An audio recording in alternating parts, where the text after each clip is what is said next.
Now, the immune system is not just one thing. When we think of the immune system, we think of cells, right? We think of inflammation, maybe. We think of COVID 19, so on and so forth. But the immune system is much more than that because right now, all of you, including me, are bacteria swimming pools. You all are literally swimming in pathogens.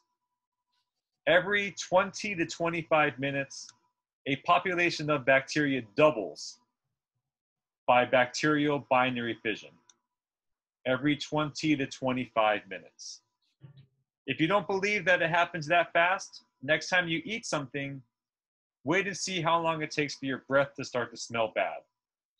That's because the bacteria in your mouth gets food remnants, eats those food remnants, and then starts pooping. And that bacteria poop are the toxins that make your breath smell really nasty. Now, despite the fact that you are all pathogen swimming pools, including me, unless you're currently dealing with some kind of illness, inside your body is pathogen free. And that shows you just how efficient and how powerful our immune system is. And it finally dawned on the medical community, maybe a couple of decades ago, that the immune system is really fine on its own. In fact, if anything, it's overpowered. That's actually something that's happening in COVID-19 patients. It's something we'll talk about called the cytokine storm, where the immune system becomes so powerful that it actually kills the body at a systematic level. So the immune system is fine. If anything, we need to calm it down. But because of the power of the immune system, we can enjoy, for the most part, being pathogen free. Because everyone, I'm telling you, the body or the microscopic world is a dangerous place. It is a dangerous place with things that are trying to rip you up from the inside out. So before we can even talk about the immune system, we need to talk about something called a pathogen. Pathogen, for I believe it's derived from pathos or path. I got to double check that. But a pathogen is anything that is a disease-causing agent. Disease-causing agent. And we can't say life form because viruses really are not a life form. It's really just random bits of DNA or RNA encased in some kind of protein shell. Yeah, it's weird. I was reading that virology textbook that I bought, and what they did is they took a series of proteins and just strands of DNA, and what's weird is that the proteins actually self-assembled around the DNA and made virus particles. Super weird. So viruses are not alive. That's why we say disease-causing agent. And we have more or less 4 different classes. And we'll talk about 3 of them today because this is not a class on pathogens. But we have 3 basically that we'll talk about. We have bacteria. Then we have viruses. And then we have the last class, which is parasites.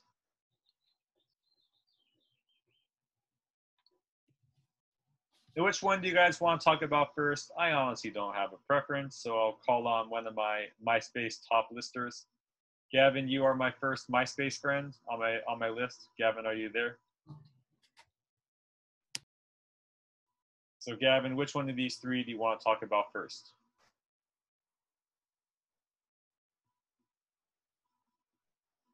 All right. Hello? Gavin. Sorry, let's do bacteria. Bacteria, all right, good choice. So bacteria are incredibly simple life forms. What they are is that they have a plasma membrane, just like our cells. So they have a plasma membrane. But bacteria, also known as prokaryotes, they are single-celled organisms. Single-celled organisms, meaning they don't share multi-celled structures. So really, they need to have protection from the outside environment because they don't have anything else. So they're encased in a hard covering called a cell wall. The cell wall helps to keep it rigid. Now, inside the bacteria, there is something called a chromosome. It is just a single chromosome encased in the center of the cell. So we have a bacterial chromosome. Bacterial genomes are maybe 10 to 12 million base pairs long, maybe 20 million. By comparison, the human genome is 4.4 billion nucleotides long, so they're quite a bit less complex. So they have a chromosome, and they also have ribosomes. Michelle, what are ribosomes and what do they do? Do you remember? I don't remember, I'm sorry. Don't be sorry, I put you on the spot. All right, so I'll go to my next top lister, and that is going to be Anna Paula. Do you know what a ribosome is? Doesn't it help with I think the Golgi or something to like come out of the organelle or something? Yeah, I mean it does. It does kind of intertwine with the Golgi. As Jasmine nicely put into the group chat, ribosomes, they're involved in a process called translation. Now, that's not going to be on the test or anything, but translation is the process of turning messenger RNA into proteins. Ribosomes basically reads the genetic material and uses that material to create proteins. Think of a recipe book as a gene, and think of a protein as the product that's made, like chocolate chip cookies, right? You have the recipe, that's genetic material. Then you have the cookies, that's the protein. So as we can see here is that bacteria are incredibly simple. And right now we're talking about bacteria. Bacteria can live on a variety of surfaces. That's why you see the cleaning products, and I'm sure we all have stocked up on cleaning products, but you probably see that they say can kill surface bacteria. Bacteria can live on surfaces. Bacteria really don't care where they live, but they really like the human body or animal bodies for numerous reasons. Now, bacteria also have surface proteins on, well, drum roll please, the surface. And they're all different sorts of shapes and sizes. Every cell has surface proteins on it. And these surface proteins are called PAMPs. Stands for pathogen associated membrane proteins. Pathogen associated membrane proteins. Many people call these antigens. I call them antigens. Your book calls them PAMPs. But what these are is they are surface molecules that are associated with pathogens. And an antigen is anything that triggers an immune response.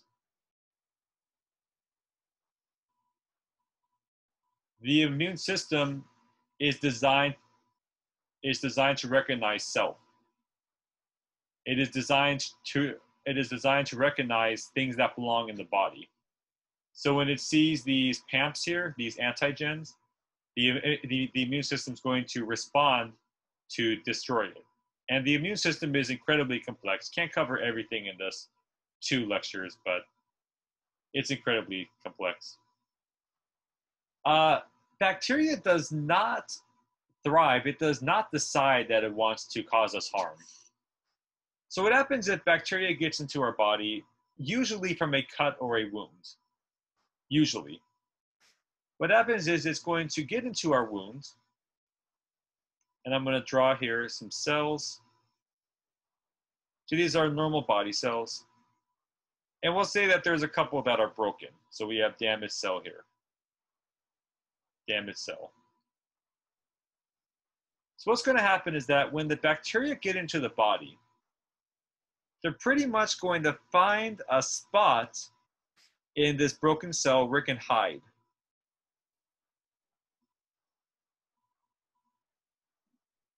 And the bacteria is pretty happy because cells are chock full of nutrients.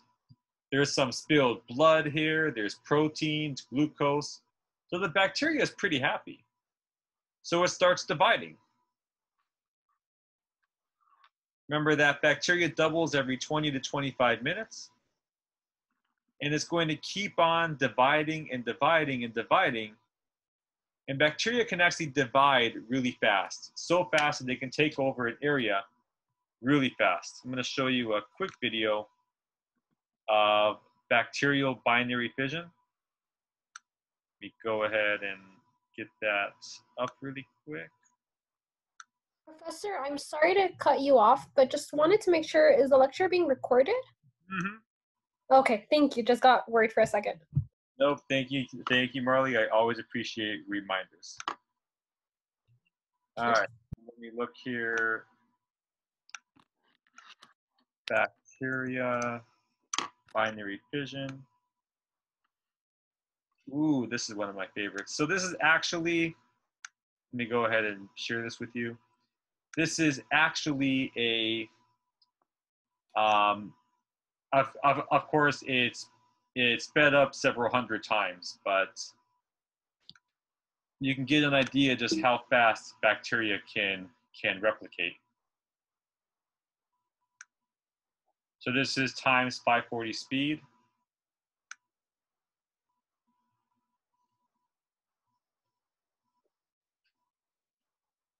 So we got 4, 8, 16.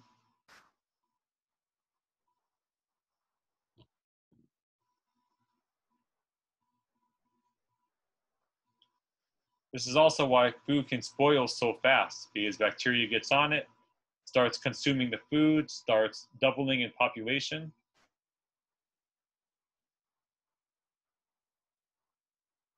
Professor, if I remember from last semester, isn't it that it grows twice or double the amount every 25 to 30 minutes? Every 20 to 25 minutes, the population of bacteria doubles. Got it. Thank you. As long as there is a source of nutrients, it will keep on doubling, which of course is terrifying. All right, so what this means here is that once bacteria gets into your body, they can start to reproduce really fast. And since everything has to poop, including bacteria, it's actually going to release toxins. We call these toxins, we call them chemotaxins. So right over here. So I'll just kind of put here a trail of toxins. We call these chemotaxins. And chemotaxins are actually used by the immune system. They kind of sniff them out and they figure out where the bacteria are. There's a process called decomposition. We know that when something has been dead for a while, then it's going to be eaten by bacteria. And that's because when something is dead, it has no more immune system, obviously. And bacteria are free to keep on eating it and doubling in size. Professor, did you say that the chemotoxins find the bacteria? No, the chemotoxins are produced by the bacteria. It's like bacteria food. Oh, okay, thank you. You probably know that when you smell rotten milk or some food that's going bad, the food isn't going bad. The food is fine. It's that the bacteria are eating it and pooping out all these nasty chemicals all over the food. So that's what makes food spoil. And if you want food to really have a high density of bacteria growth, sit it out on room temperature uncovered. That's why buffets have the nastiest, saltiest food possible, because if they had fresh food, then the bacteria would grow too fast and people would be getting food poisoning. So what buffets do is serve you food that not even bacteria wants. All right, any questions? You're seeing though why if you have like strep throat, for example, you might feel on the first day, well, I don't know if it's a cold or a flu. Second day, oh, this throat's pretty bad. Third day, I better get to the doctor. So that's just because of how fast bacteria can double. All right, any questions on bacteria? Yeah. You said that it's not the food going bad, but the bacteria is like growing and getting worse. So if you were to just get rid of that, the food would still be good? If we lived in an environment where there was no pathogens, then food, the worst that could happen would be that it would dehydrate. Scarily, that's how McDonald's engineers their food. What they do with their chicken nuggets is they actually coat them. So they actually blast the chicken meat, if you want to call it that, with UV rays. And UV rays denature everything. Then they cover it in a coating, and then they flash fry it. They deep fry it. So if you were to leave a chicken nugget out on the table, that chicken nugget, the only thing that's going to happen to it is it's going to shrink in size through just dehydration.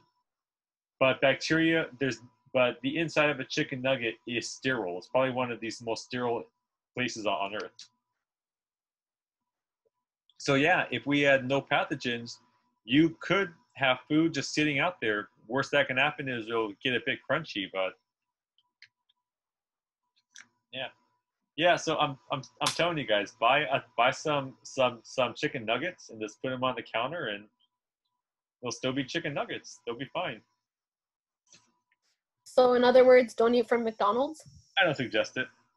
I'm eating a chicken nugget right now, so. Oh, nice. Well, everyone, what I talk about in class are merely suggestions. All right, moving right along. So, Laura, since I have you on the line, do you want to talk about viruses or parasites next? I think you're muted. Let's just go down the line. Viruses. All right, viruses. So, viruses are interesting for many reasons. And I know that the coronavirus is, of course, the main topic of our conversations and society's conversations. That's fine. But there's actually thousands and thousands of varieties of discovered viruses, even macroviruses, which actually we thought were bacteria at first, but are really just big viruses. Extremely diverse classification of things. And we call them things because they're not technically alive. So viruses are composed of protein capsids or protein shells enclosing genetic material.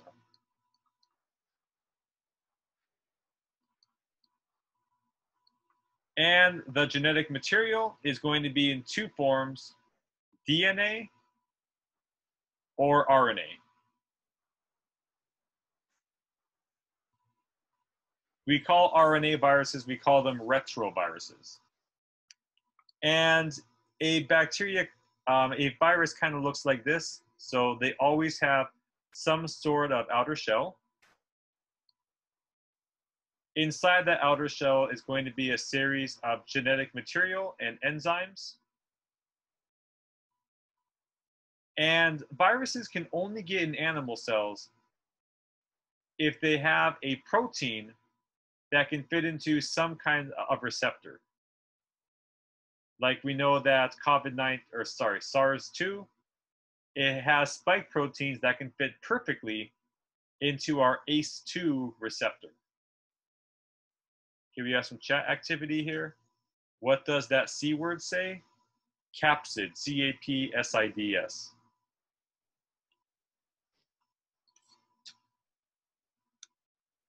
All right, radical. So what happens is that a virus can only infect certain cells. And it can only infect cells that have a matching receptor. And the virus uses the receptor in order to get into the cell. And whether or not it's an RNA or DNA virus basically determines how it gets into the cell. Or sorry, how it gets into the nucleus. But its ultimate destination is it's going to get into our DNA. And how it works is it's going to find a spot in the DNA, and it's going to integrate its DNA into our DNA.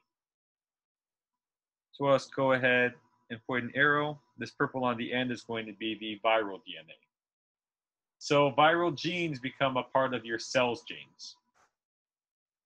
And in a way, viruses are kind of parasites.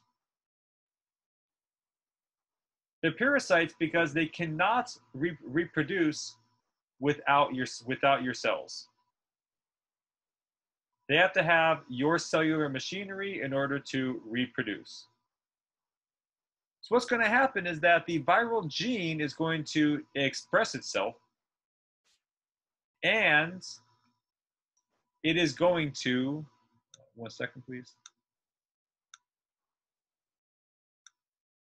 Yes, the viral gene is going to express itself, and it's going to go through a process that you talked about in bio called transcription translation. It's going to send its genetic material to the ribosomes. And this process is going to be called translation.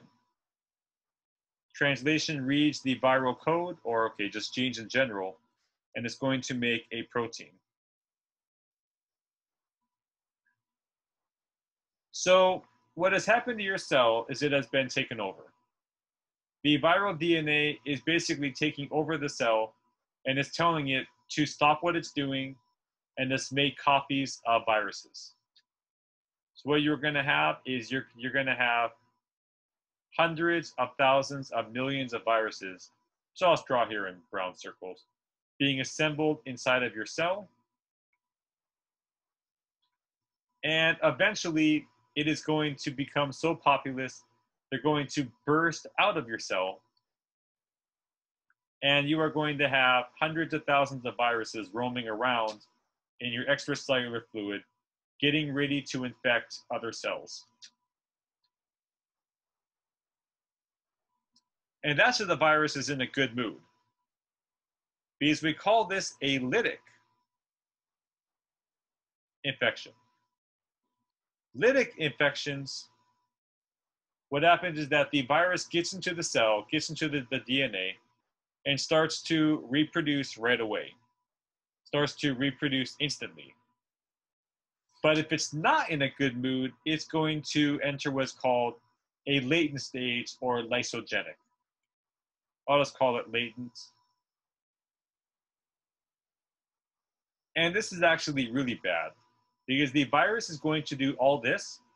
It's going to get into your cell, and it's going to integrate itself into the DNA. Then it's going to do nothing. It's just going to sit inside your cell, and it's going to become a part of your genome, and then it's going to stop doing anything. Now, we do know that cells reproduce through a process called mitosis.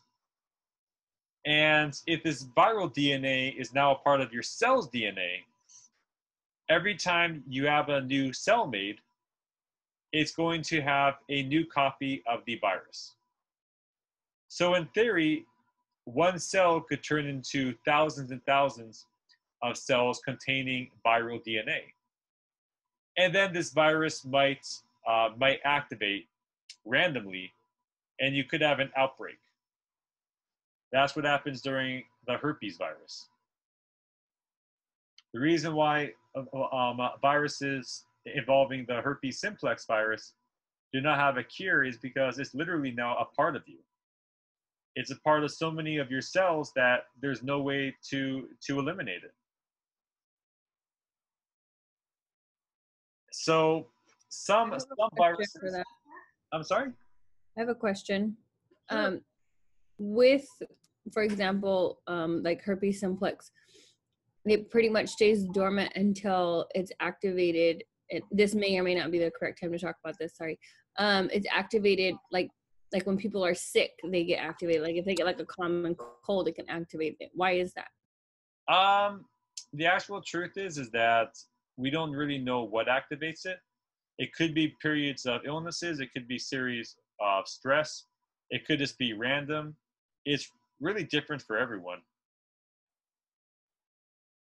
All right, very good. I have a question too. When it's in a latency period, does that, or like latent stage, does that have to do, is that why when we get infected, we don't have any symptoms right away? Yeah, exactly. It takes a while for it to fully kick in because it's just hanging out? Okay. Exactly. There are several medications out there that are used to suppress the viral genome, but they can't actually cure you. They can only reduce symptoms. That's all. Okay, thank you. You got it. In the interest of time, we're going to skip parasites, but parasites are horrifying. Yeah, I can show you some images during lab if you want. Did you go over lysogenic cycle? Mm-hmm. Yeah, lysogenic cycle is the same thing as lytic. I just wrote, latent.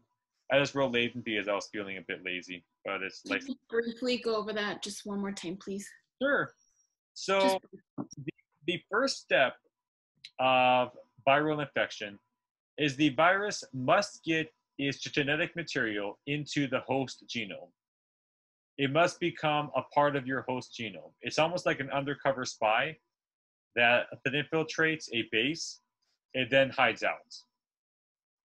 Now, on certain occasions, the viral DNA will get into your host DNA, will get into your cell DNA, and not do anything. And we call that a latent stage. Many viruses, they get into your DNA and right away they just start to reproduce. But that is not the case with all viruses. Some of them just sit in your genome and do nothing. Is that kind of like what the coronavirus is doing? How it, because a lot of people aren't getting symptoms until like a week or two after they were exposed. I would be lying if I said anything other than no one knows. We don't know. This is one of the only viruses we've studied that has that can be asymptomatic. We don't know why. Yeah, it's a crummy virus. Okay, so we actually have two parts of the immune system.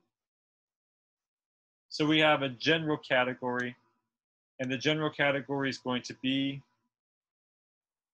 of course, the immune system is the overlying category. And there's basically two parts of it. One is called the innate, which is everything you're born with. You are born with your innate immune system.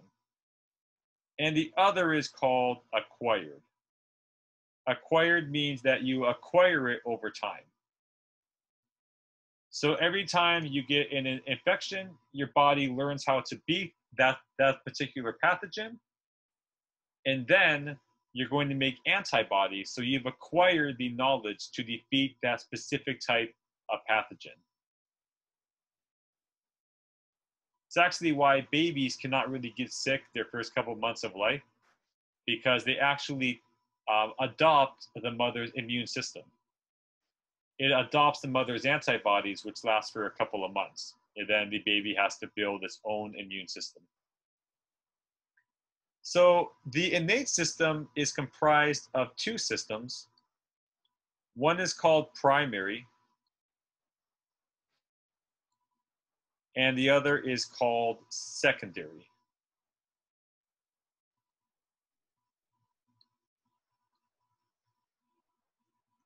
So we're going to go ahead and talk about the innate immune system first. As I said, the innate system everyone is born with.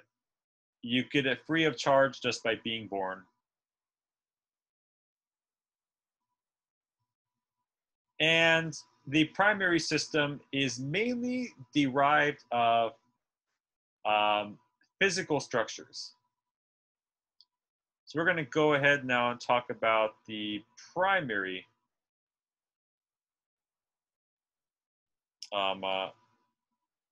parts of the immune system. And the first one we're going to talk about is the skin. The skin is the most important layer of the immune system. Think of it as you are living in a place where you have a castle, and the castle is attacked constantly by invaders. But you have a wall. As long as that wall stands, then no invader can get into your castle. Everything's good unless the wall gets damaged. So the skin, as long as it stays intact, it is almost impossible for any pathogen to get into your body if it stays intact. Which is why that even in hospitals, which are normally extremely sterile, why people can get nasty infections following surgery. Because you're puncturing that primary level of the immune system. You're puncturing the skin. So when you do have a skin injury, that's why you wash it so well. Don't use alcohol on an open wound, because if you think about it, alcohol is used in hand sanitizers, right? Alcohol kills cells. We are made up of cells. So using alcohol on an open wound is going to kill cells. Now, on the positive side, is it's going to kill bacteria too, but I prefer just normal soap and water if you can. All right, so the skin is the primary level of the immune system, and it provides a tough boundary that prevents pathogens from getting into your body, as long as it stays intact. Now, next is the mouth. And you're probably thinking, well, how does the mouth make a part of the immune system? Can you eat the bacteria? Well, technically, yeah, but the mouth has something called beneficial bacteria. Beneficial bacteria. So basically, there are certain strains of bacteria that are evolved to survive in the conditions of your mouth. These bacteria are extremely adept at adapting to those areas. Because of that, they can keep the bad bacteria from growing too much in concentration. Of course, this bacteria is not always good, because oftentimes what this bacteria does, it's just kind of nasty. They'll eat food that's found on your teeth, and they poop out a substance called plaque. And the plaque acts as a shield, which prevents the bacteria from being destroyed. So in effect, when it secretes plaque, the bacteria now has a hiding place to keep on growing and gnawing away at your enamel. So that's why it's a good idea to see your dentist and get a deep cleaning every 6 months to get those plaque stores off. All right, we have some chat activity. Peroxide. Yes, peroxide. People don't realize it's nasty stuff. It is definitely not something that is nice and soothing. You can use it as mouthwash too, but I tried it once and I noped out of that pretty fast. Yes, the bacteria is what causes decay. And of course, if you have sugary foods, bacteria loves sugar, fill in the blanks. Okay, so the mouth having beneficial bacteria actually prevents pathogenic bacteria from taking over. Now, next is something that's not super intuitive, but it's actually called lacrimal secretions. Oh gosh, wrong color. Lacrimal secretions. Anyone know what those are? Laura, what is a lacrimal secretion? Teardrops. Yep, exactly. Lacrimal secretions are teardrops. So what happens when something gets into your eye? Like let's say it's a windy day or something, you feel like something gets in your eye, you start to tear up. The reason why is because lacrimal secretions are innately antimicrobial. They're designed to prevent pathogens from getting into your eye and causing havoc. Thomas, can I ask a quick question, please? Of course. It's gonna go back actually to Lytix cycle, I think. All good. Is Lytix infection similar to viral infection, or is it the same thing? It is a type of viral infection. Lytic cycle just means that it gets into your cellular DNA, and it begins to manufacture viruses right away.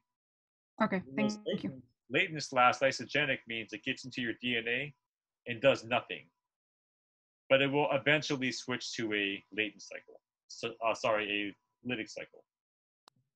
Okay, so it starts off as like a virus, and then it goes into a cycle.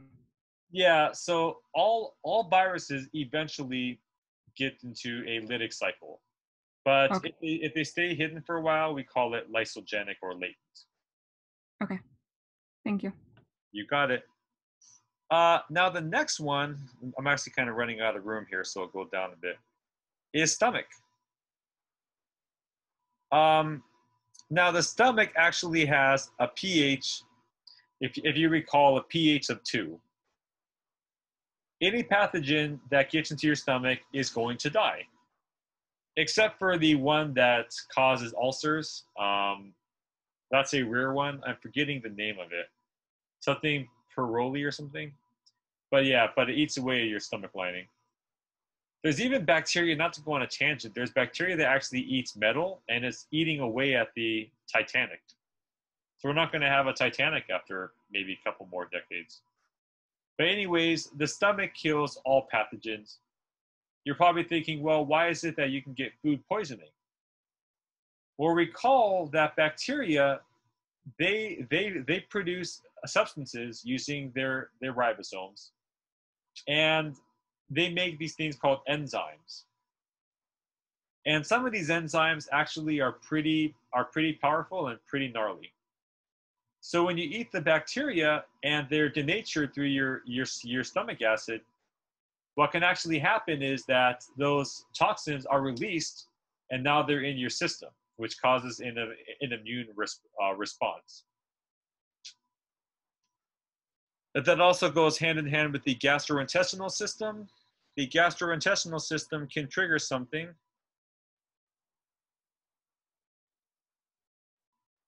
Excuse me for the bad handwriting. The first thing is called reverse peristalsis. Anyone know what reverse peristalsis is?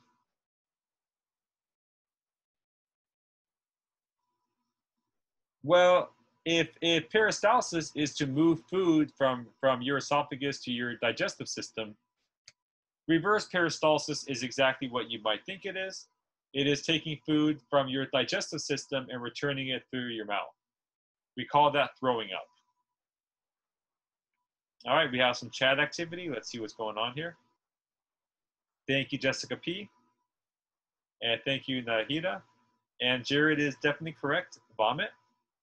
And vomit is exactly what happens. And doctors used to give medicine to inhibit vomiting, And then they figured out, wait a second, you're inhibiting a vital process. You're inhibiting something that your body needs to do. So that isn't general practice anymore. It can also trigger something called diarrhea.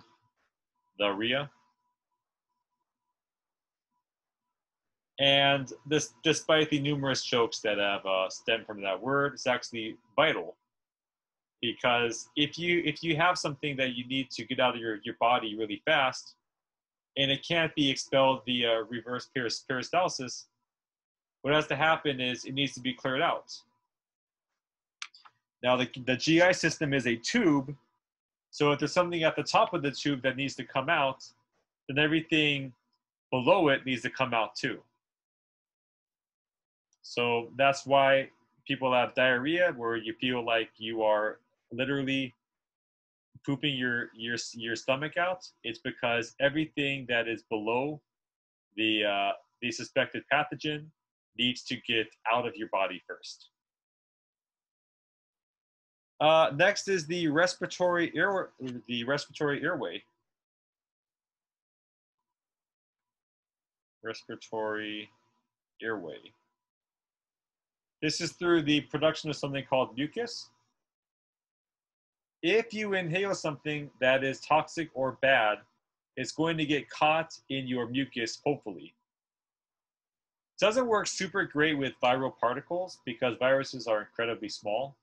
But for dust, for bacteria, for pollen, so on and so forth, those get trapped in the mucus pretty well. So when the mucus captures things, it's going to move them up through what's called the mucociliary escalator. Let me see if I can write that one down. Mucociliary escalator. That's a fancy term for the cilia that line your the respiratory system. They're constantly wafting up like this, and they're moving mucus from the lower part of your respiratory system to the upper part, so you can either swallow or spit out the mucus.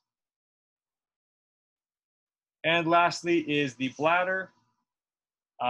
If you do have some nasty pathogen in your kidney, for example, then it's going to be flushed out through the urine. It's actually really. Is this all considered primary? Yep, all primary. Professor? Mm-hmm. For the bladder one, is that how UTIs are also, like, that's what results a UTI in some people? Yeah, usually what happens is that bacteria gets into the ureter somewhere from the outside of the body. Isn't it an imbalance from a certain bacteria that's in the uterus? It has a variety of different. Because I know that there are certain bacteria that are only in the uterus, and an imbalance of it might cause an infection. I'll have to fact check that. I do know that most of it is caused from outside sources, but I'm not an expert on it, so I'll check it out, see if I can find anything on it. Okay. I do know that yeast infections are caused by when someone takes an antibiotic, because very similar to the mouth, the female reproductive system also has beneficial bacteria that keeps the bad bacteria and bad pathogens from colonizing. You take an antibiotic, you kill that healthy bacteria, then the bad bacteria have space to enter. But yeah, I'm not entirely sure about the imbalance in bacteria, but I'll check it out. I do know that for men, there's actually a very scary pathogen that it's a parasitic fish, and it's found in the Amazon, and it lives in lakes and streams, and it's adept at following the path of urine. So if there's an animal in the water and it urinates, it's going to follow that path, and it's going to colonize itself in the urethra, which, due to anatomical differences, it's much more accessible in men than women.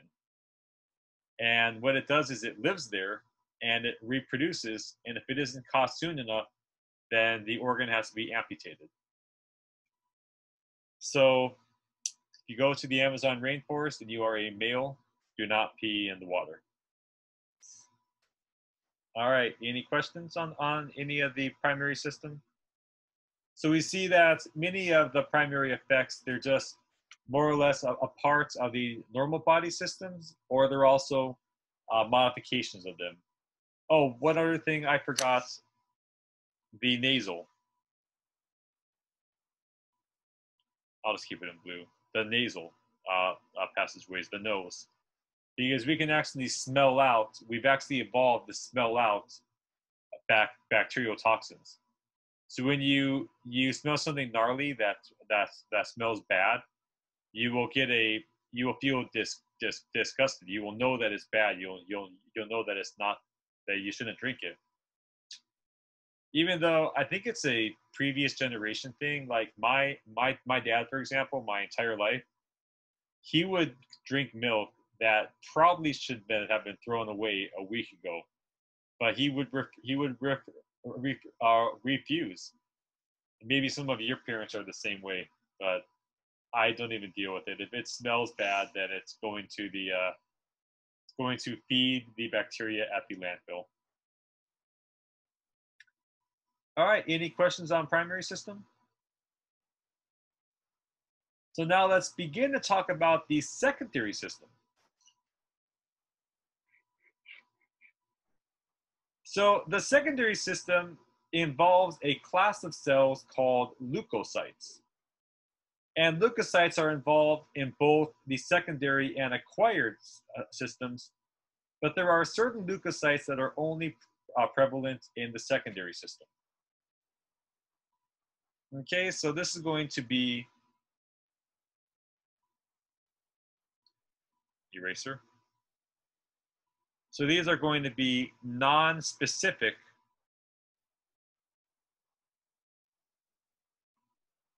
immune responses. Non-specific immune responses. And it involves a class of cells. So this is the first time we're going to see cellular mediated responses. And this is a group of cells called leukocytes. And leukocytes is the scientific version of what we know as white blood cells.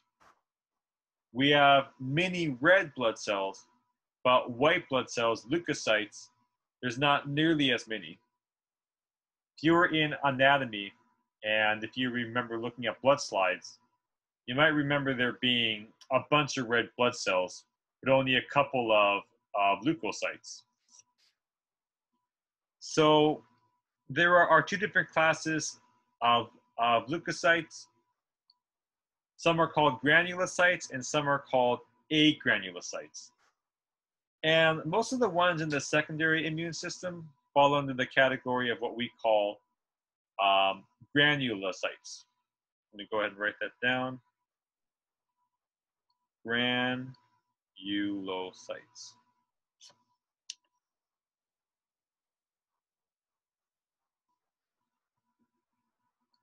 All right, so cyte, C-Y-T-E-S, means cell, and gran or grain means grains.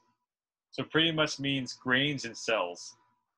And what those grains are is they're actually vesicles filled with enzyme. And there are different types of granulocytes. These granules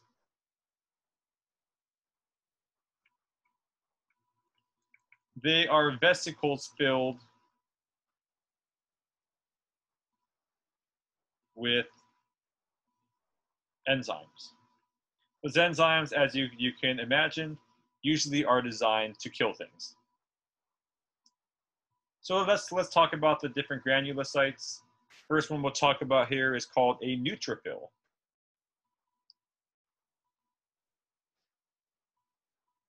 And neutrophils are pretty large. You definitely want to note that neutrophils specialize in phagocytizing bacteria. You go ahead and write that on.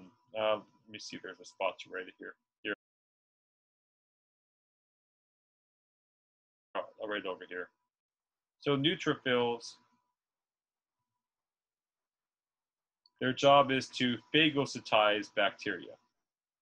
Phagocytize means to eat. Neutrophils are the most common leukocytes in the blood. So what they do is that whenever there's a bacterial infection, they dramatically increase in numbers. And neutrophils look like this. They're pretty big cells. They have what's called a multi-lobed nucleus because they're constantly transcribing and translating different genes. So it has a multi-lobed nucleus.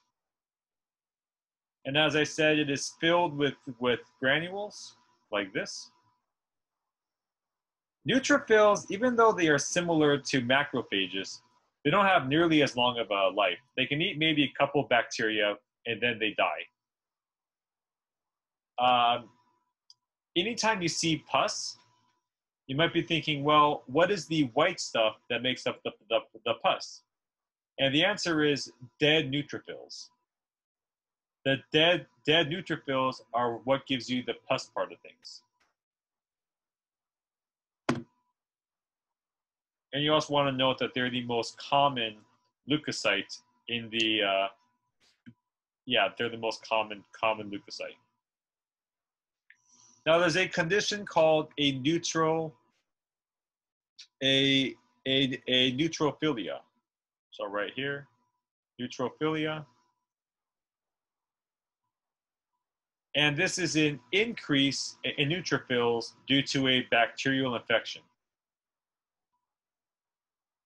So if they take a blood sample and see that you have an elevated concentration of neutrophils, that means that you probably have some sort of bacterial infection.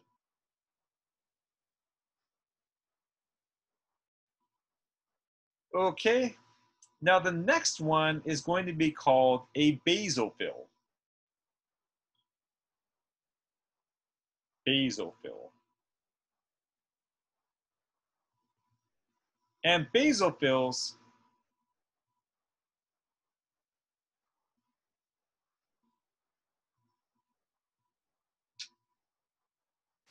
what these are is that they're very uncommon in the blood, so they're pretty uncommon. And in the blood, they really don't do much of anything. In fact, they basically do nothing. But when they integrate in the tissues,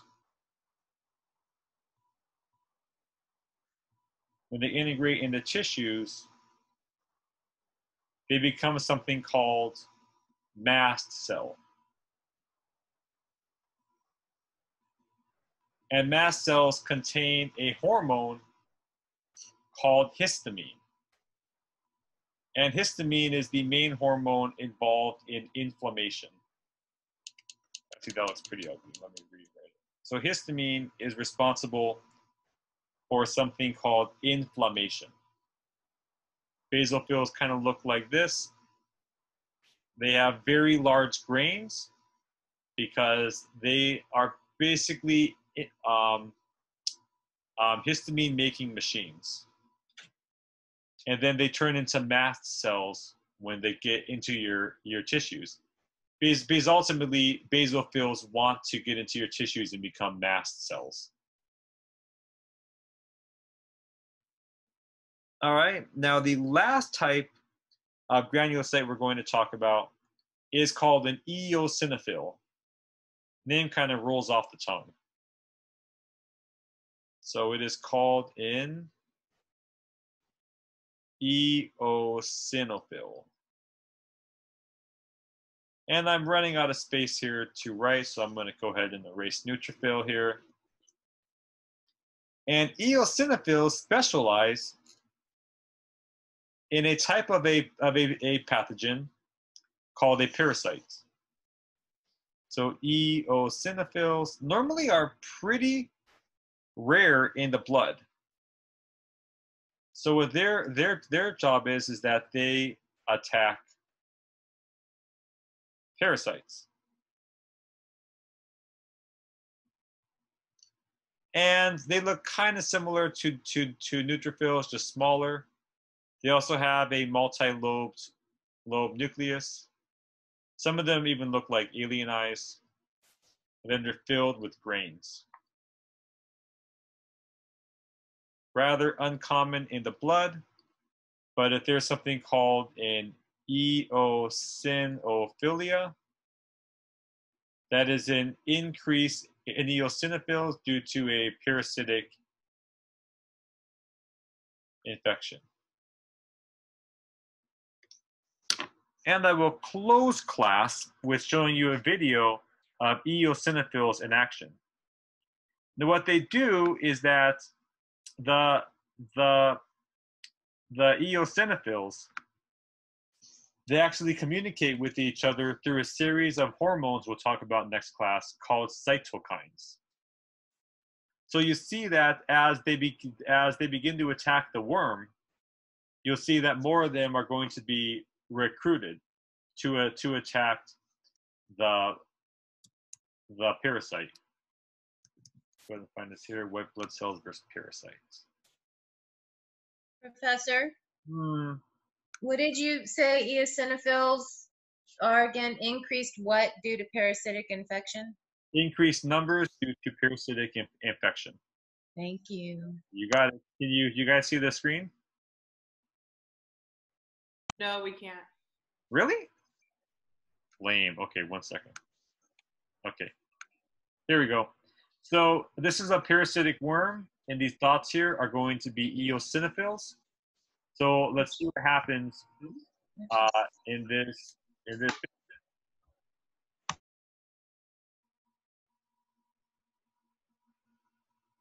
So you're seeing just how fast the eosinophils are able to respond just based on cytokines, based on the ability to communicate with each other about the pathogen.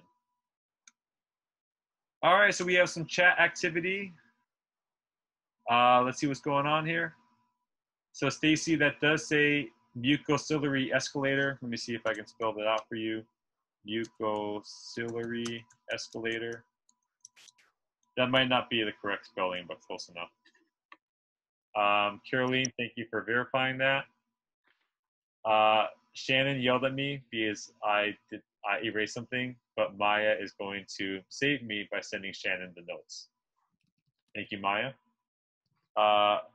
Liana did say it's recorded. It is indeed. I'm on my game. Eosinophils are also elevated in cancer. I want to say yes, but I would need to fact check that. Cytokine, they are messengers used by cells to directly communicate with one another. So it's basically cells talking to cells. Shannon wants to see the drawings. That's the first time someone has actually wanted to see my art. So that's a first for me.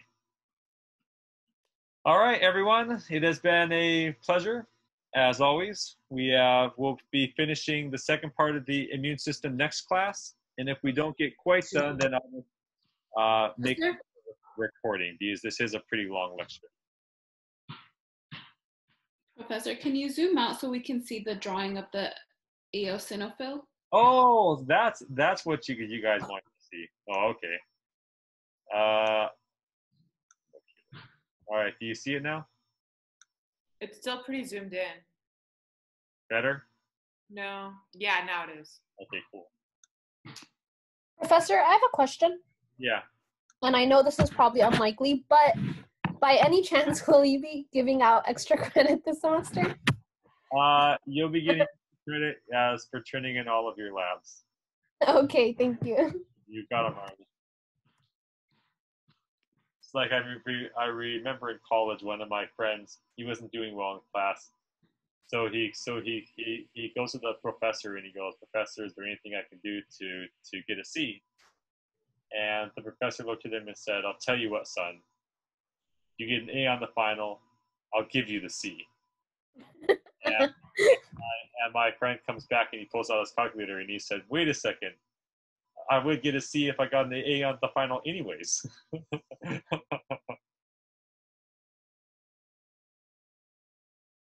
Okay, everyone. So now we are going to finish talking about our last part about the cells. Not going to spend a ton of time on this, but we just need to overview it because we have a lot of, as they say, lots of fish to fry today. For those of you that are just coming in, welcome. Always good to see you. And the next cell we're going to be talking about, so now we're going to be on the immune system is going to be our flow chart. Put it in the corner here, immune system. So we are now going to be on the other side, which is going to be the acquired immune system. So we talked about here innate. Now we're in the acquired side of it. And the next class of cell we're going to be talking about is going to be called agranulocytes.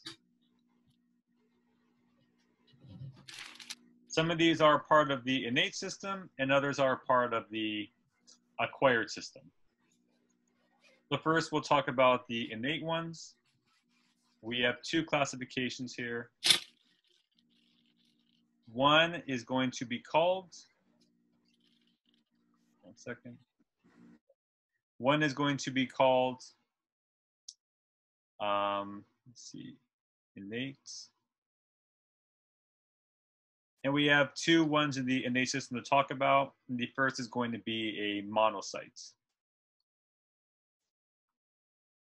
If you see a monocyte on a blood smear, it's going to be a very big cell with a large nucleus, like this. And it's big. If this is a monocyte, a red blood cell by comparison might look like this. So it is much bigger than a normal RBC. What's calling a red blood cell, it's not to go on a tangent, but red blood cells really aren't cells. Jared, can you, to support or dissupport what Jared's saying, can anyone not see the screen? I can see the screen. Okay, so Jared, you may need to reconnect or you may just need to, or maybe your connection's laggy. I don't know, maybe Zoom is just being weird. It's probably Zoom being weird. All right, so monocytes are very large. Red blood cells, if you want to call them that, are much smaller in comparison. And now these are going to differentiate. So in the blood, they're monocytes, but in the tissues, they differentiate. They actually differentiate into something called a macrophage. And you know that there are several different types of macrophages. For example, microglia that are found in the central nervous system, those are a type of macrophage. And macrophages, what they do is that they roam around. So they kind of look like this. It's a very large cell that has these almost like these fake arms called pseudopods. And they have very large multi-lobe nuclei like this. They have multi-lobe nuclei. And they are filled with these granules, these grains. And these are called lysosomes. Anyone know what lysosomes do? Anyone want to jump in and tell us what lysosomes do? They break up something, don't they? I'm sorry? They store stuff? They remove toxins? Kinda. I think I heard a couple answers there, but they break things down. So the student that said that, you are correct. They take living tissue and they break it down into smaller parts. And so macrophages, they're these giant cells that kind of move around with these pseudopods. And their job is to do something called phagocytosis. Phag or phago means to eat. So macrophage means big eater. And they consume through a process called phagocytosis, literally to eat a cell. And because phagocytes are so big, what they can do is that they find pathogens like bacteria. This right here will be a bacteria. And they can actually sense it. They can actually sniff it out. And then what they do is that they are going to get consumed via phagocytosis. And when it's consumed, the pathogen is going to be sealed in a vesicle. So this will be the vesicle, and this here is going to be the pathogen. So it's going to be sealed in this vesicle. Then these other vesicles containing lysozyme, they are going to be used to catabolize the pathogen.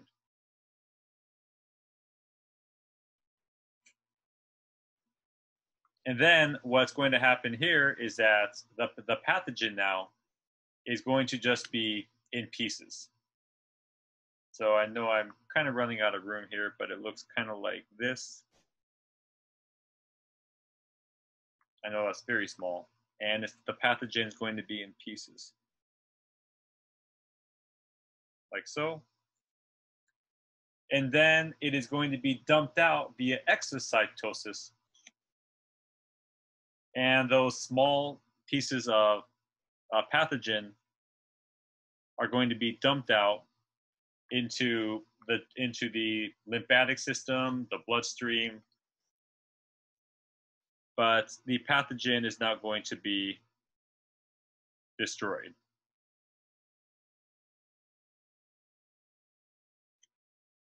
So once again, what macrophages do, they roam around, they look for pathogens or just cellular debris, and they're not very selective. If they find it, they eat it, they lock it into a vesicle, then they use their enzymes, their lysosomes, to break down the pathogen, and then they dump out the part that they don't need into the general system. And then it becomes a part of the general excretory process. Question. Mm-hmm. So it doesn't go into this, I don't know why I wrote that down. It doesn't go into the cell and become a macrophage. It goes into the tissue. Mm-hmm. Mm-hmm. Exactly. Macrophages are huge. In the tissue. Yeah. If we're going to compare a macrophage to a cantaloupe, a bacteria would probably be a grape. It's that big of a difference. So monocytes circulate in your blood.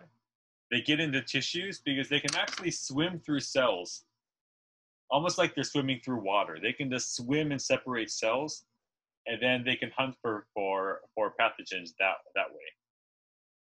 And it's a part of the innate system. That's because it is non-selective. It eats anything that it does not recognize. Okay, now the next one is going to be called a natural killer cell, one of the coolest names in all of physiology. Natural killer cells, also known as killer T cells. And these things actually have a pretty unique function. So they're mainly nucleus. Their job is to kill body cells. So what they do is that they look for cells infected by virus. They look for cells infected by virus, and then they trigger a process called apoptosis. That's not apoptosis, that's apoptosis. Apoptosis. Apoptosis is programmed cell death. So they literally go around and they kill your cells. Or, sorry, not so nice. They tell your cells to die.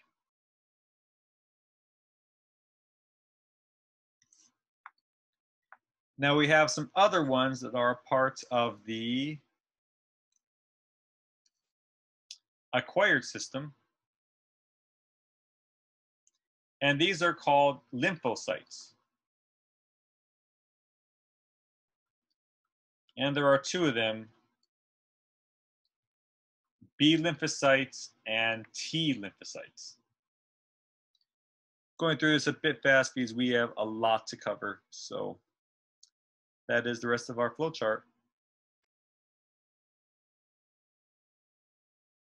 Marissa, what word comes to mind when I say interferon? What word does it kind of sound like? Interfere. Interfere, exactly. Interferon. It is a paracrine and autocrine signal, if you remember our discussion way back in chapter, I think it was 6. Paracrine / autocrine signal that interferes with viral replication. Isn't that a medication as well? Yeah. Yeah, Just there like are indeed medications that act as interferons. So let me just remind you of how viruses infect cells.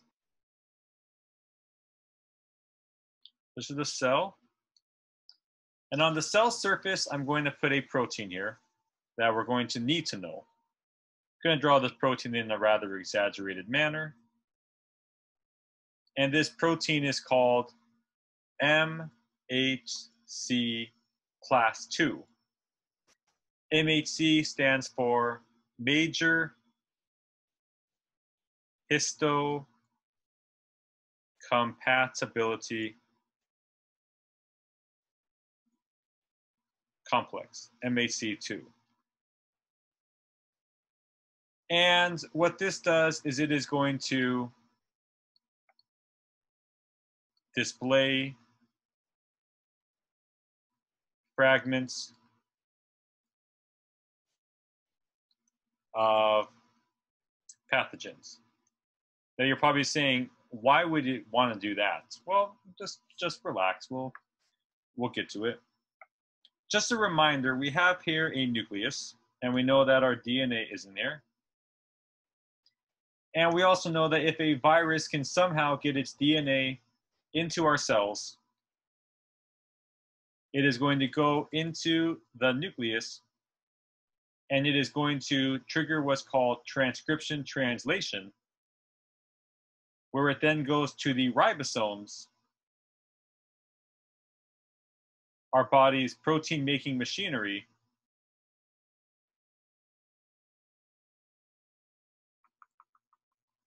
where it then tells the cell to make new viruses. So once again, the genetic material, it gets into our nucleus, it integrates with the host genome. Then what's going to happen is that it's going to activate transcription, which is to get the viral genes to the rough endoplasmic reticulum, where it's going to start to produce hundreds of thousands of millions of copies of viruses. Sorry, is this on a regular cell like our human cell, or is this Any cell. a viral cell? Any cell. If you have COVID-19, this is happening in your alveolar type 2 cells. And then, as soon as the cell gets too full of viruses, most viruses will burst open the cell. And then you have now about, I don't know, arbitrary number, 1 million new viruses.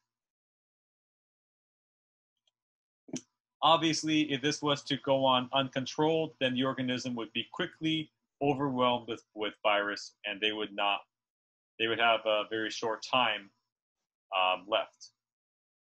Well, our body cells have evolved something.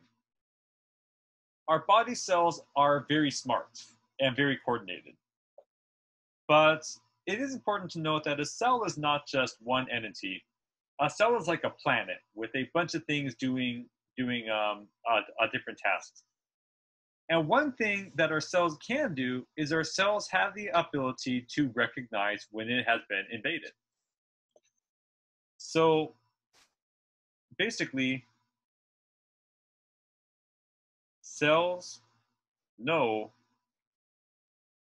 when they have been compromised.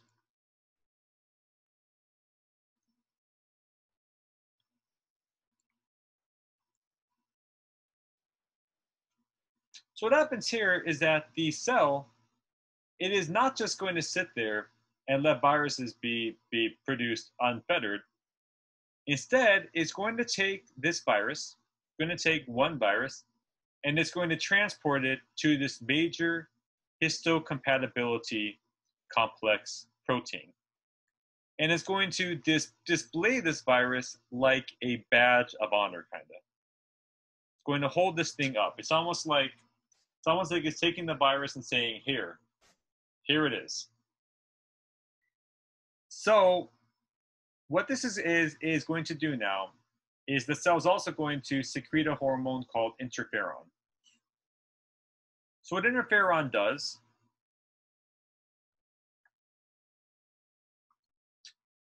so these are actions of interferon. Quick question. On our outline, it says type 1, but you wrote type 2. Which one is it? It's type 1. Gosh darn it. Okay. Yeah, thank you for that. All right, apologies. All right, so actions. Number 1, it shuts down ribosomal activity.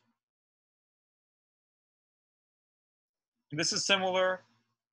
If your computer gets infected with a virus and it starts to go crazy, people in my era are familiar with that, unfortunately. The best thing to do is just turn it off. If you turn it off, the virus can't work anymore, can it? So what the cell is pretty much doing is just saying, full stop, stop making all proteins. If you want something not to be made, you turn it off. So it shuts down ribosomal activity. Unfortunately, the cell can't make the things that it needs to, but on the plus side, the virus won't be made either. Now, the other thing it does is it diffuses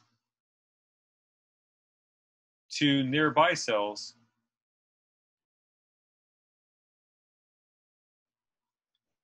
informing them about the virus.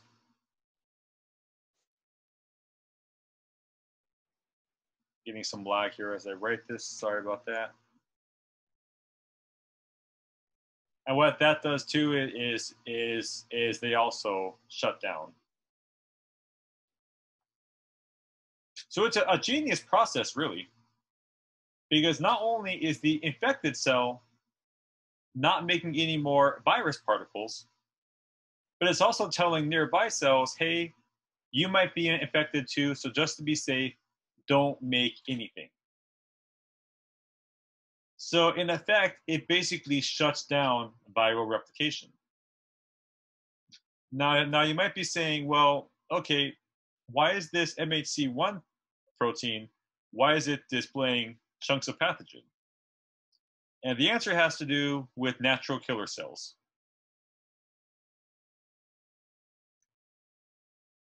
I'll say this is a natural killer cell, ominously in the distance. So this is an NTK, as I'll call it, natural killer cells. They detect pathogens in MHC1 complexes and lyse the cell, meaning they tell it to undergo apoptosis. On occasion, when you guys get sick, well, okay, most of you know that when you are getting sick, you have a sore throat. And there's several causes for that, but sometimes you might be saying, well, I don't know if my throat is just hoarse because maybe I was yelling too much at the concert the night before, or if I'm getting sick. And the reason why it's hard to tell is because those cells, if you are getting sick, those cells in your upper respiratory tract are actually getting killed. They're getting killed by the actions of the natural killer cells because they're actually destroying your cellular tissue. All right, so just to recap, if a cell is infected by a pathogen, then it is going to secrete a hormone called interferon. What this does is it's going to tell the cell to shut down its own production of proteins, thus inhibiting production of the virus. It also goes to nearby cells and tells them to stop making proteins for an abundance of safety. Meanwhile, chunks of the pathogen are being shoved into the MHC1 complexes, and those trigger the natural killer cells, which are always roaming around. It triggers them to kill the cell, to commit apoptosis. These natural killer cells are also incredibly clever. If you think about it, the perfect virus would destroy the MHC1 complexes. That would be the perfect virus, right? Because if there's no MHC1 complexes, that means that there's nothing for the natural killer cell to detect. And that's exactly why the natural killer cell is so clever. Because if it finds a cell that has an absence of MHC1 receptors, it will destroy the cell anyways. Because it will look too suspicious. So that is interferon and the process of the MHC1 complex. This is our first example of antigen presentation. And Marcus, you were 100% correct as well to interfere. Any questions on interferon? Okay. Now the next one that I'm really a fan of, because it also involves some properties of osmosis. 1 second. Okay. It is called complement. And complement is going to be secreted from the liver. Liver-made protein complex.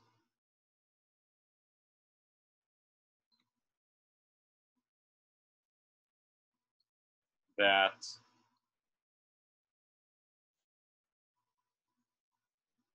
is distributed into the blood. So what complement is it is a series of 20 proteins that normally just stay inactive. So they kind of just float around together like an army. So this is going to be complement. And what it does is it's going to roam around your blood, and it might come across a pathogen.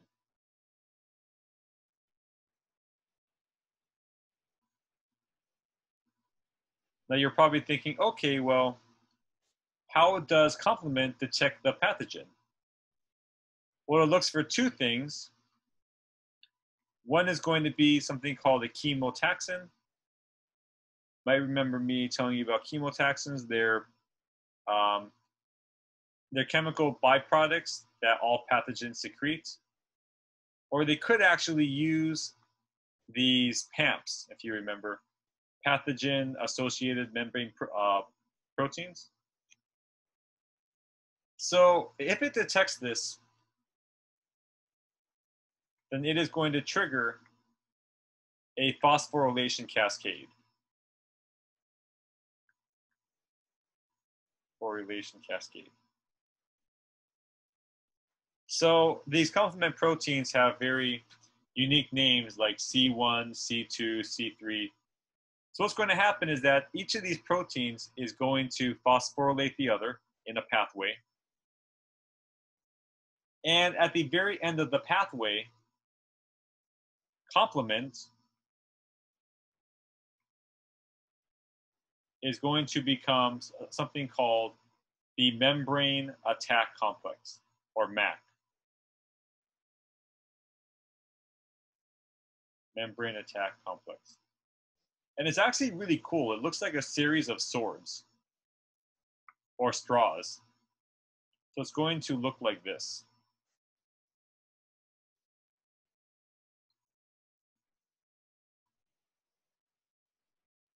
And here we have the pathogen.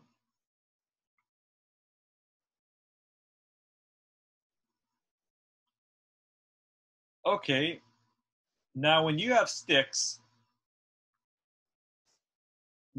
all of your knowledge of medieval warfare, if someone has sharp sticks, what do they generally do with them? Poke. Poke, yeah, exactly.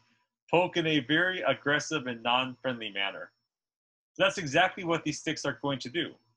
They are going to start to stab the pathogen. And I'm going to blow this up bigger just so you can kind of see the results. Keep in mind, normally bacteria are very well protected by the cell wall. But now we have the cell wall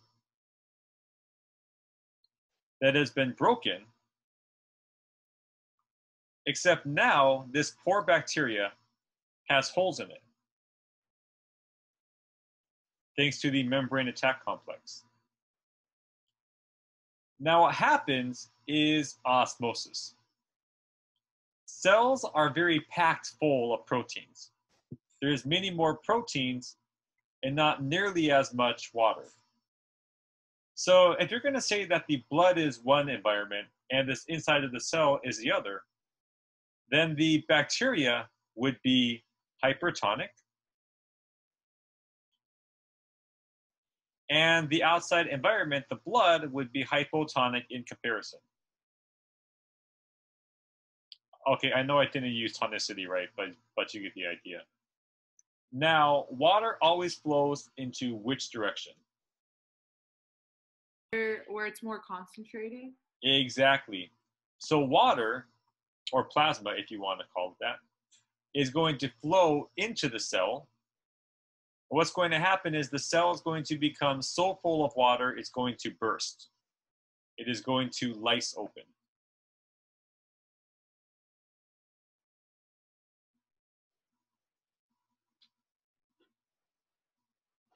It is going to burst.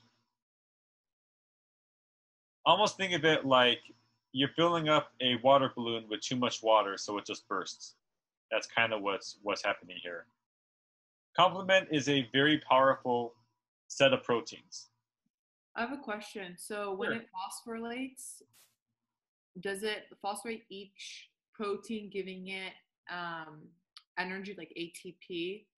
Yeah, to it is be a. able to- okay. So there's like 20 proteins that are each poking at that pathogen.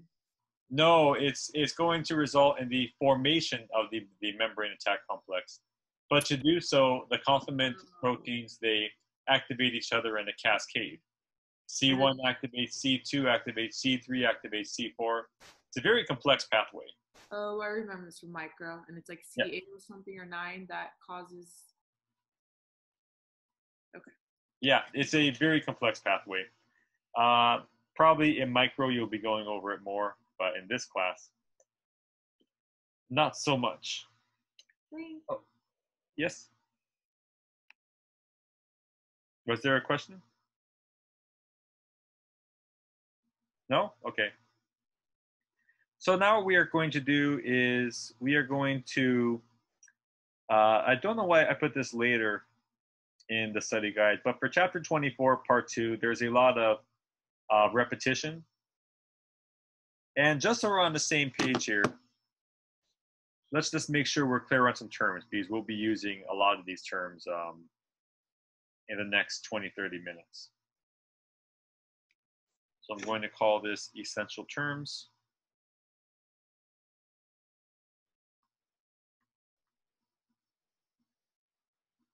Essential terms.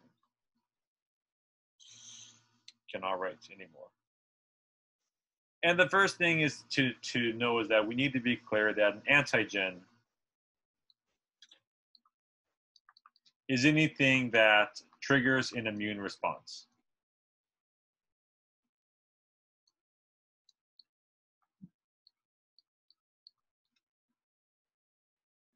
That is what an antigen is. Anything that goes into your body that triggers an immune response.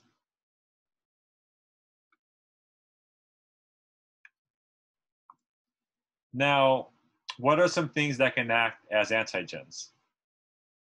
Well, as we talked about, one of the main ones is a PAMP. And these are foreign surface proteins.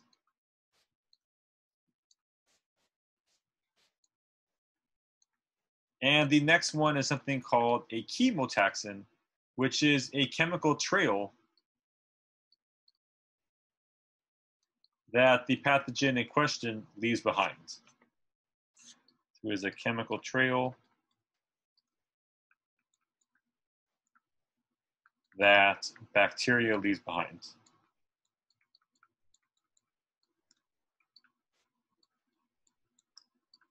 Because the immune system doesn't exactly have eyes, ears, and or well,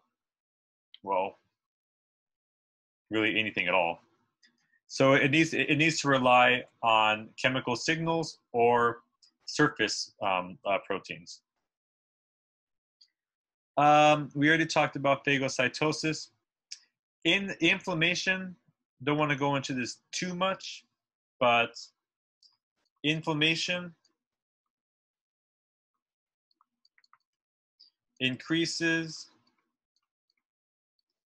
permeability blood vessels to increase water plus nutrient delivery to damaged tissues. Inflammation is not always a positive thing, but it is a natural body response. There is something called a cytokine storm. You may have been hearing that in the news lately. A cytokine storm is caused by overactivation of the immune system. And the problem is, if too many blood vessels become permeable to water, then you are going to have, the body's going to enter a hypotensive state because you're going to lose too much blood volume. So a cytokine storm is very dangerous. Isn't that they're saying like that's the reason why, or like how younger people are dying, like healthy individuals, is due to the immune response of inflammation? Yes, I have read that. The immune system is not always your friend. It doesn't always work in your best interest. In the case of a cytokine storm, it overreacts so much that it actually damages your body. And in the case of inflammation, it isn't always good to increase water and nutrient delivery to a damaged tissue. That isn't always good, but it's the body's go-to. It works most of the time, but not all the time. Something very similar happens with HIV. Is the reason why HIV is so deadly is not because of the virus. Well, the virus is deadly, but it's because the immune system, by destroying the cells that the HIV virus infects, it triggers such a violent reaction that that cell shatters and takes out other cells with it. We'll talk about HIV if we have time at the end. All right, and we know that phagocytosis is the process of eating. I put complement on here again for whatever reason. Guess I just really wanted to talk about it. Now a cytokine, which is on page 11 here, a cytokine is just one cell communicating with another. So cell to cell communication.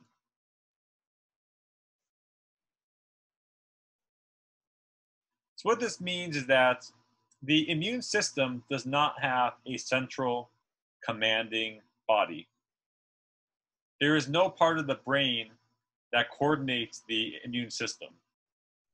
Instead, the cells are relied to tell other cells what to do. And they communicate with something called a cytokine.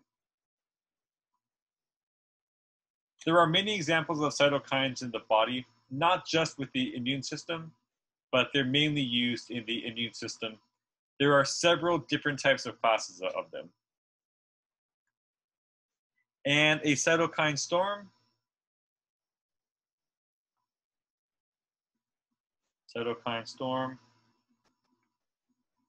over activation of immune system creates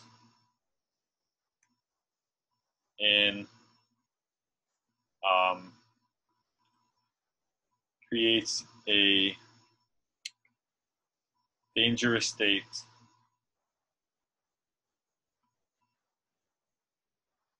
resulting in organ damage.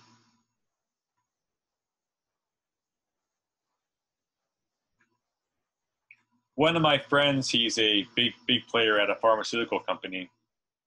He told me that, and this is actually really cool, is that a lab developed a method to treat patients with stage 4 blood cancer. So there is a field of study called immunotherapy. And what these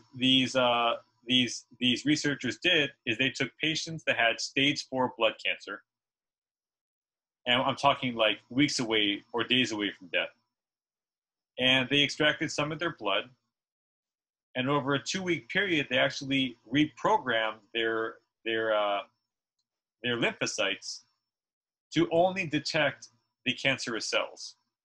So it almost like put them into a training program to learn how to identify the cancerous cells. Then they put them back in the body. These patients were in such an end-of-life scenario. Many of them died as their blood was being as the cells were being reprogrammed. But in half the patients, 50%, positive note, is that 50% had complete recovery. However, the other 50%, they suffered from a cytokine storm, where the immune system became so overactivated that it actually caused the individual to unfortunately die. So cytokine storm is a very dangerous situation. And yes, it has been implicated in several COVID-19 unrelated deaths. All right, so now we are going to go into the real meat and potatoes of today, and this is acquired immunity. So I'm going to go through this step by step. If you have any questions, feel free to stop me as always. So we have acquired immunity.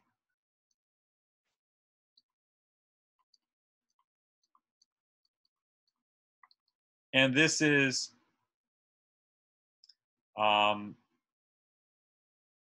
response to specific pathogens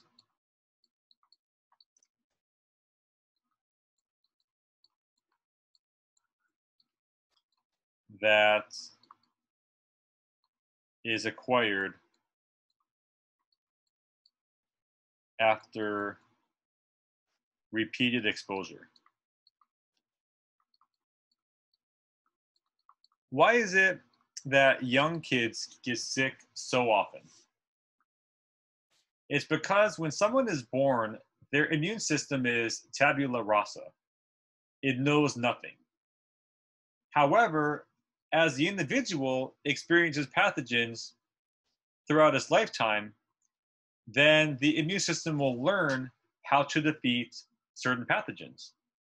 Meaning that once they are defeated, then they generally will not be a problem again. That's the idea behind vaccines. You give a version of the pathogen that is really harmless, and the immune system fights it, which doesn't put up too much of a fight because it's dead, and then it learns how to defeat it, so it's never a problem again. And we call this type of immunity, we call it humoral, meaning humor, not humor like hardy har har, humor as in fluids, humoral immunity. And this is mediated by something called a B cell. Okay? And this ultimately is going to culminate in antibody production. Antibody production for a specific pathogen.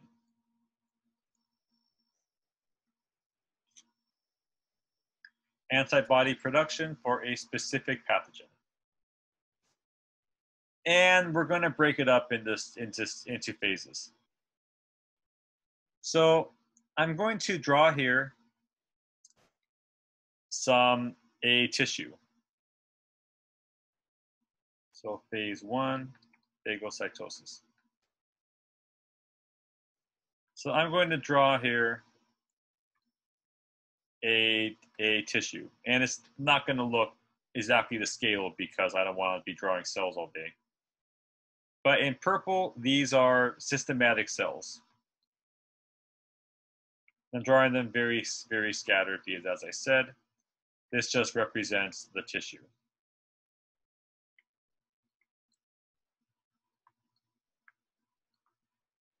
Inside the tissue, there are cells called macrophages. Or specifically, there's a special kind of modified macrophage called a dendritic cell. Anyone know what a dendrite is? It's in the brain, right? Yeah, kinda. Well, dendrite is a projection. It is a spike. I believe the term is really referred to a star-like projection. So this here in purple is called a dendritic cell. And dendritic cells roam around your bodily tissues just like macrophages do. But they have a very special purpose. They're involved in a process called antigen presentation.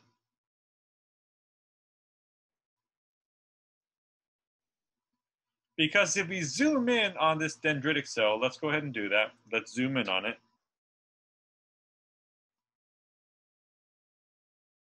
We can see that there's actually some surface proteins on it.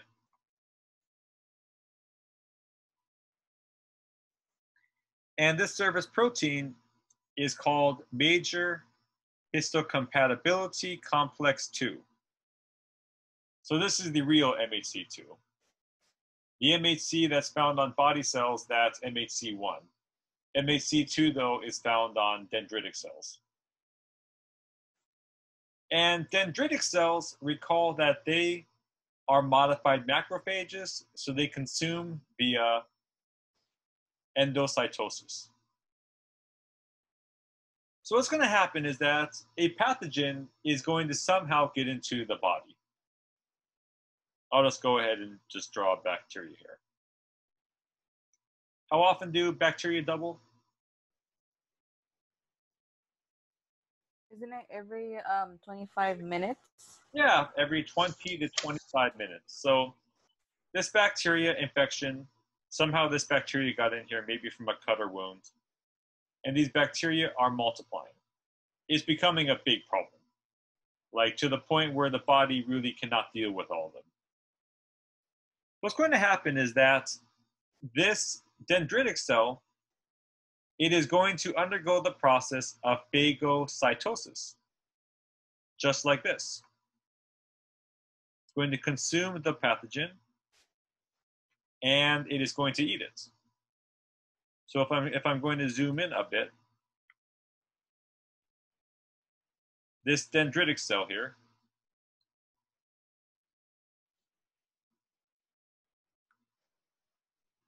what the heck? No, I want to draw. That's why I was put on this earth, to draw.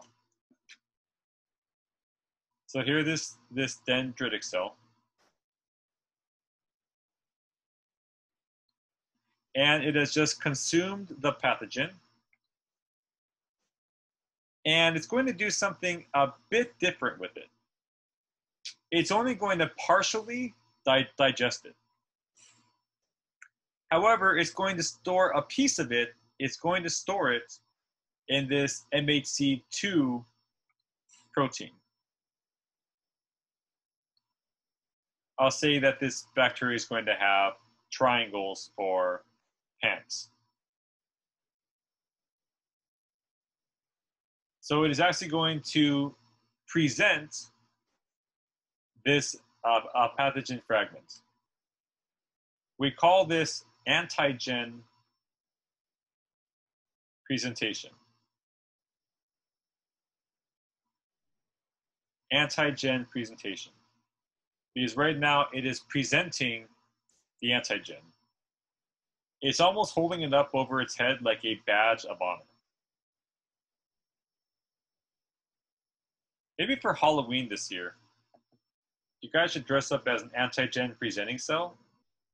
And you can wear like a hat. The hat can be your MHC2 protein. In fact, put on your hat MHC2.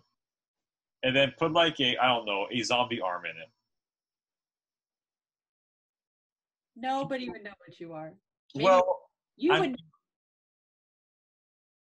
Well, yeah, but I mean, someone in your class, if you go trick-or-treating and you see them, they'll know.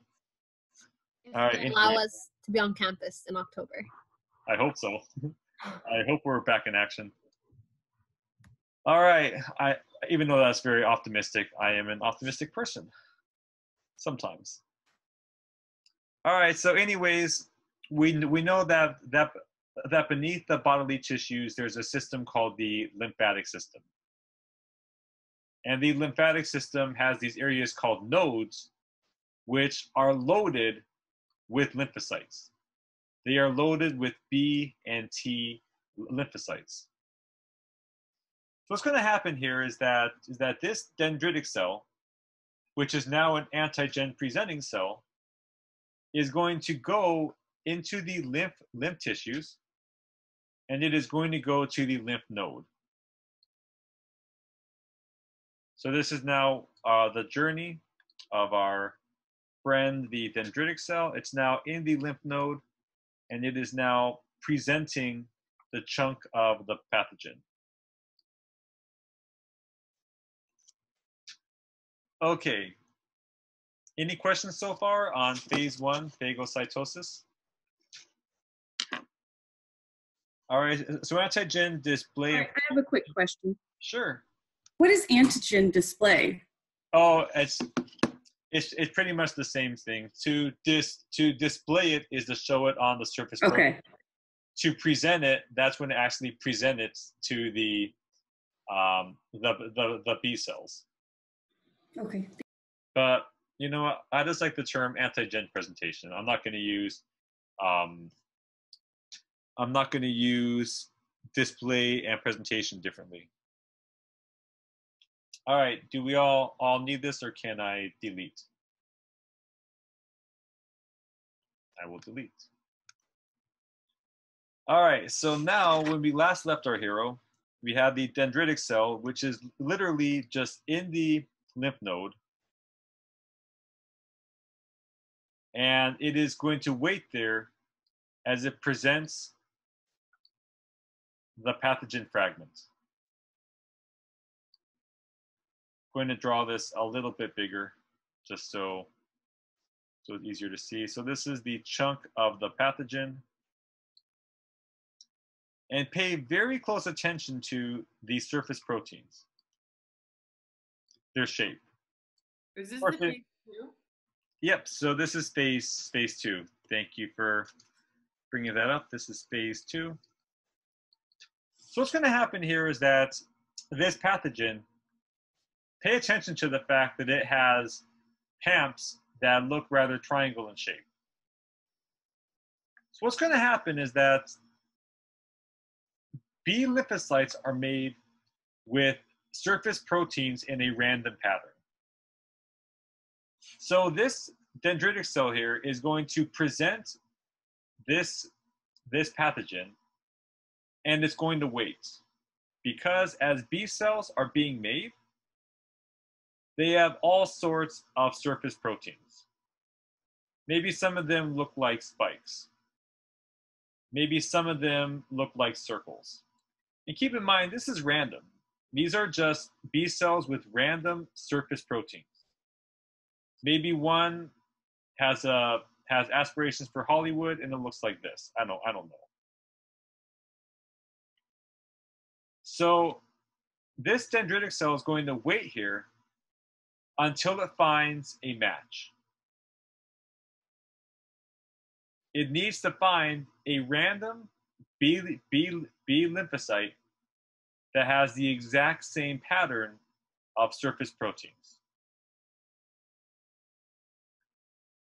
So if you were to guess, which B lymphocyte would you say is going to match with the pathogen? Is it going to be 1, 2, 3, or 4? 4.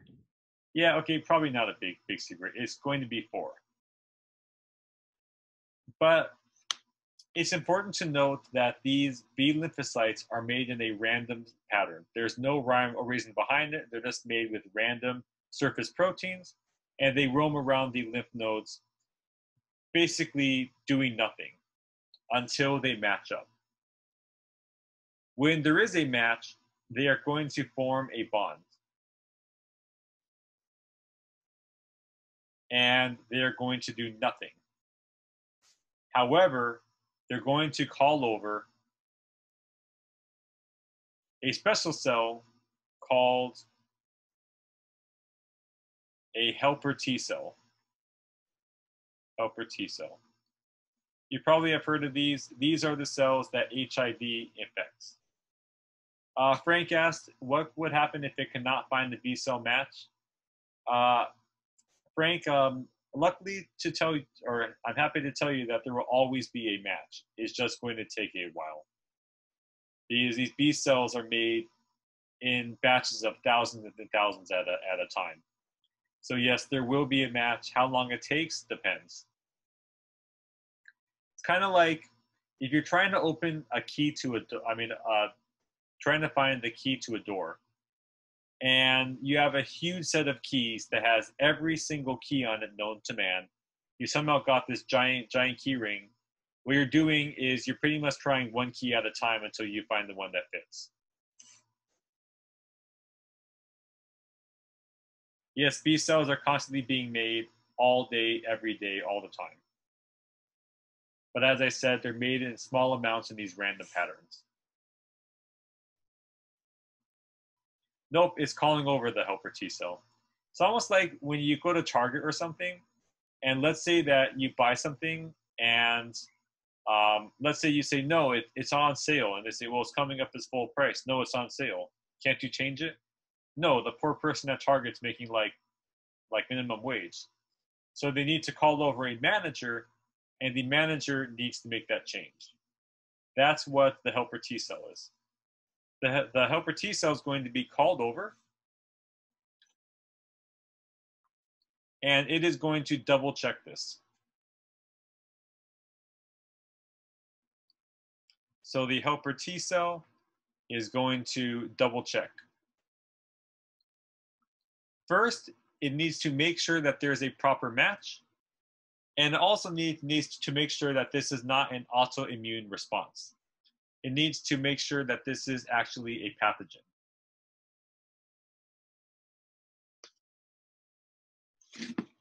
If the helper T cell gives its okay, it is going to trigger a process called clonal expansion.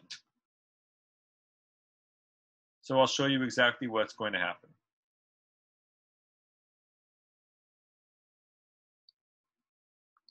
So now we are back with the B cell that was the matching B cell.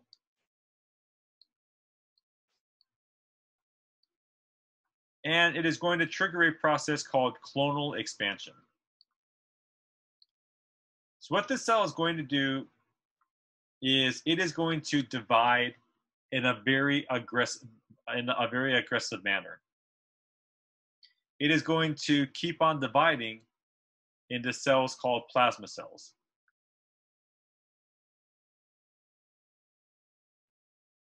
So it is going to divide constantly. It's going to divide thousands of times. And it's going to make something called plasma cells. And it's also going to make a couple of cells called memory B cells. These aren't made in nearly as large of numbers as the plasma cells, but it's also going to make copies of itself called memory B cells.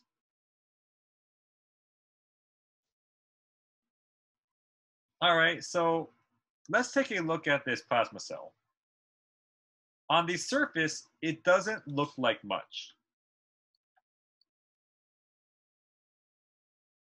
But inside the plasma cell, it is going to make something called an antibody.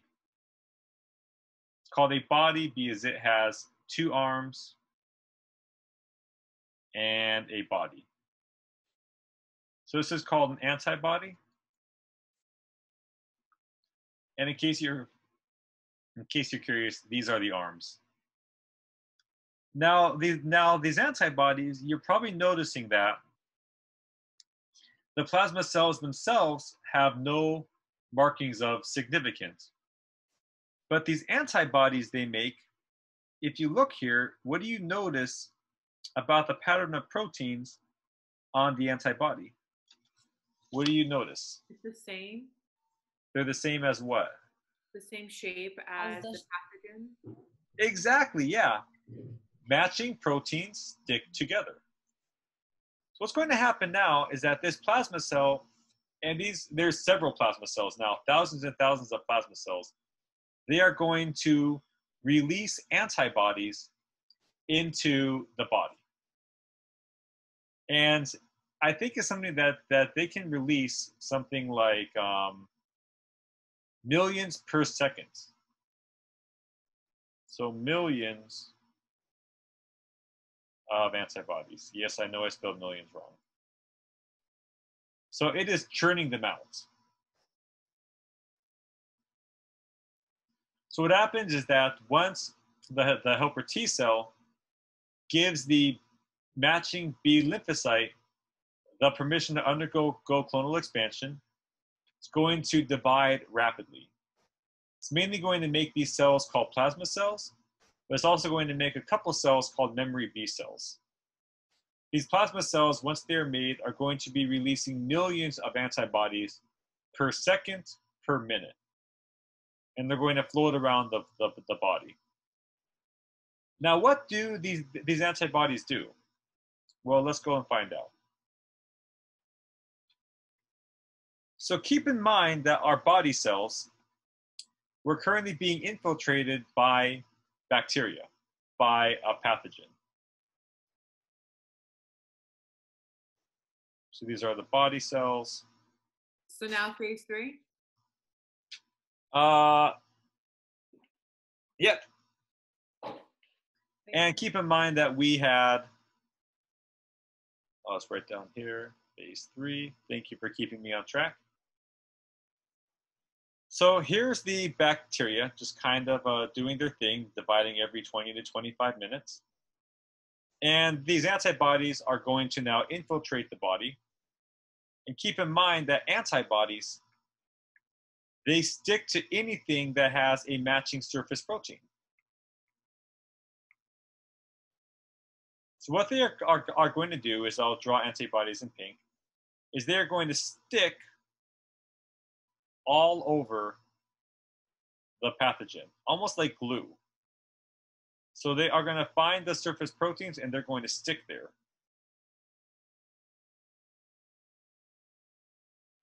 And the antibodies are not going to kill them. Instead, they do something called agglutination. It's going to trigger something called agglutination.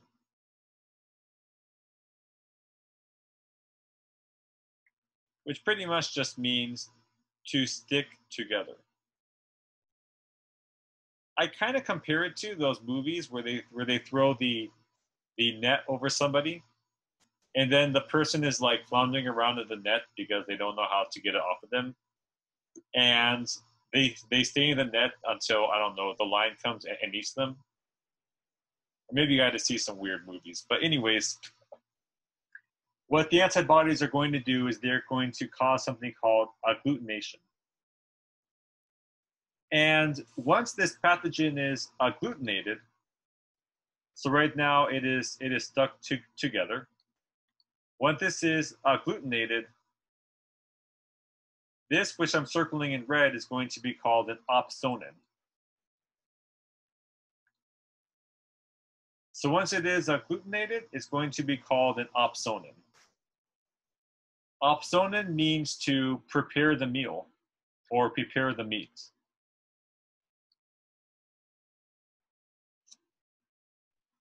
I'm sure that some of you are thinking, prepare the meal, who's going to eat that? Well, recall that there are macrophages always roaming around our body, and they are always hungry. They're very big, they're very hungry, and they constantly want to eat. So the macrophage is going to come around, and it can take its sweet old time because, as I said, these pathogens are now agglutinated. They're stuck together, they aren't going anywhere. The macrophage is going to come around and it's going to eat the agglutinated pathogens. So once again, the pathogens are going to be bound basically by the antibodies. And since they can't move and they're stuck, they're going to stay there until the macrophage comes to consume them. Can I ask a question? Of course. So the you said something gets agglutinated and then the opsins or whatever come and get it. But what gets agglutinated? Just the pathogen itself? Yeah, exactly. So it's almost like you're pouring glue all over the pathogen and then sticking them to each other. Because you have to keep in mind that pathogens, especially bacteria, they live in very close quarters. There's not much space between them. So these antibodies are so tiny, they stick to one pathogen, then stick to its neighbor, then stick to each other. So it just is a giant mess of antigens sticking to pathogens. And can I go back to the helper T cells? Sure. So the helper T cells, they double check the process. Okay, they double check the process, right? But then what cell starts the clonal expansion? That is the actual matching B cell.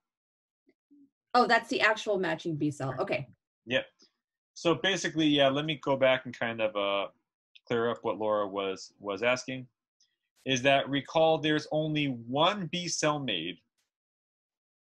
So we'll call this matching B cell. There's only one B cell made that has the pattern necessary in order to match with the pathogen. So this is the cell that's going to undergo clonal expansion. And just to clarify, this is not the only cell. If the if enough time goes by, there will be another B cell made with another similar protein pattern. But the matching B cell is going to undergo clonal expansion. As we said, plasma cells or memory B cells. And the Now, memory, the memory B cells, they just stick around to make sure that if it comes back, they already know the recipe or whatever. exactly. So memory B cells are basically clones of the matching B cell. But instead of having one that's going to wander around once every couple of days or once every couple of weeks, hopefully not that long, now you have thousands circulating around in your body. If these memory B cells, if they encounter the same pathogen, guess what's going to happen? It's gonna attack it because it's already seen it before. Similar, very similar, Maya. It's going to undergo clonal expansion. And if it undergoes clonal expansion, it's going to make plasma B cells. If it makes plasma B cells, the plasma B cells are going to secrete antibodies. And once the antibodies are made, you're going to have agglutination, and then you're going to have phagocytosis. So a memory B cell is basically the same thing as the matching B cell, except there's more of them and they're ready to go. That's also why you cannot get sick from the same disease twice. Well, okay, you can, because over a series of months, years, is that these memory B cells become depleted, and in theory, you could get sick again. Also, if viruses mutate, if viruses or bacteria mutate, they have a different surface protein pattern, and thus they are, and thus they will not be recognizable by the memory B cells. So basically, this process works great. Memory B cells work great as long as they encounter the same type of pathogen, the same pathogen. But if it mutates and the surface proteins change too much, then it will not be able to recognize it. Professor? Mm. Going back to phase 3, so the macrophage, does that eat the opsonium?